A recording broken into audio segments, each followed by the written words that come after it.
Hello বন্ধুরা, আমি rule আমিন। আর আজকে আমি ফেসবুকে নতুন একটি সমস্যা নিয়ে কথা বলবো। এই সমস্যা কিন্তু যারা রিলস ভিডিও আপলোড করছেন তারাই কিন্তু এই সমস্যার সম্মুখীন বেশি হচ্ছেন। তো এখানে কিন্তু দেখতে পাচ্ছেন যে আমি একটা রিলস ভিডিও আপলোড করেছি 20 ঘন্টা আগে। এখানে কিন্তু দেখা, তো এই রিলস ভিডিও কিন্তু আমার টাইটেল যেটা ছিল সেটা কিন্তু উপরে দেখতে পাচ্ছেন। এখানে সিসিটিভি ফুটেজে এটা কি ধরা পড়লো, ঠিক আছে। এই হলো যে আমার টাইটেল। তো এই রিলস ভিডিও আছে যে কোন টাইটেল ছিল সেটা কিন্তু এই যে উপরে আপনারা দেখতে পাচ্ছেন, সিসিটিভি ফুটেজে এটা কি ধরা পড়লো। এই টাইটেলে কিন্তু আছে দেখতে পাচ্ছেন 31 জন অলরেডি কিন্তু এখানে আছে যে লাইক দিয়ে দিয়েছে। তো উপরেরটাই দেখতে পাচ্ছেন এই সেম কিন্তু কিসে আছে যে আপনার 1000 প্লাস আছে যে ভিউ হয়ে গেছে, সেটা কিন্তু এখানে দেখাচ্ছে। তো এখন সমস্যা যেটা হচ্ছে সেটা হচ্ছে যে আমি যে সময় প্রোফাইলের ভিতরে যাচ্ছি সে সময় কিন্তু ওই ভিডিওটা শো হচ্ছে না, মানে ওখানে আমি দেখতে পাচ্ছি না। তার মানে হচ্ছে যে আমি ভিডিও আপলোড করেছি কিন্তু সেই ভিডিওটা গায়েব হয়ে গেছে।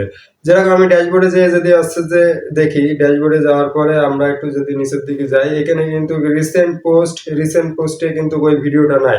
তারপরে যদি আমরা প্রোফাইলের ভিতরে যাই, প্রোফাইলের ভিতরেও কিন্তু ওই যে হচ্ছে যে এখানে কিন্তু দেখেন ওই ভিডিওটা নাই। তো আমরা যদি আছে রিলসের ভিতরে যাই, ওইটা যেহেতু আমার রিলসের ক্ষেত্রে হয়েছে, তো রিলসের ভিতরে যদি যাই, রিলসের ভিতরেও কিন্তু ওই যে ওই ভিডিওটা কিন্তু শো হচ্ছে না। তো এখন সমস্যাটা কি? তো চলেন জেনে নিই সমস্যা কি কারণে হচ্ছে, আর হচ্ছে যে সমাধান কি। তো তার জন্য কিন্তু হচ্ছে যে আপনাদের আগে একটা ভিডিও আমি আপলোড করে দেখাবো।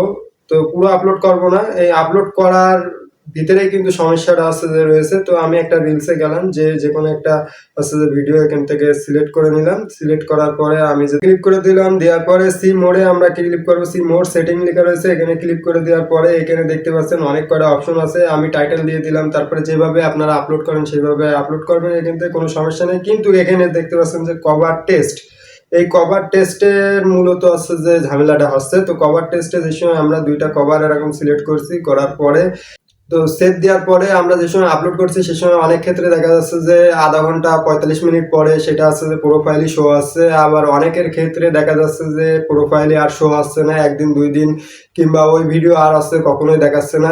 নির্দিষ্ট একটা ভিউ আসার পরে সেই ভিউটাও আছে, রিচটাও কিন্তু থেমে যাচ্ছে।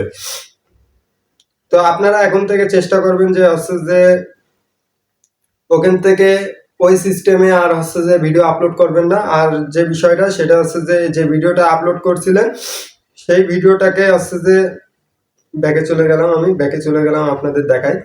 তো এই যে নোটিফিকেশন বারে যাবেন, নোটিফিকেশন বারে যাওয়ার পরে এই যে ভিডিওটা আপলোড করছিলাম আমরা, সেই ভিডিওটাকে এখান থেকে হচ্ছে যে আপনারা রিমুভ করে দিবেন। তারপরে হচ্ছে যে আপনারা আবার এই ভিডিওটাকে আপলোড করবেন। আপলোড করলে হচ্ছে যে আপনারা ওই যেটা দেখলাম কভার টেস্ট, এই বিষয়টা আপনারা সিলেক্ট করবেন না, না করলে এরকম সমস্যা আর কখনো হবে না। তো এই ছিল আজকের ভিডিও। আশা করি ভিডিওটা আপনাদের ভালো লেগেছে। ভালো লেগে থাকলে অবশ্যই আমার চ্যানেলটিকে সাবস্ক্রাইব করবেন। সবাই ভালো থাকবেন, সুস্থ থাকবেন আর আমার সাথেই থাকবেন।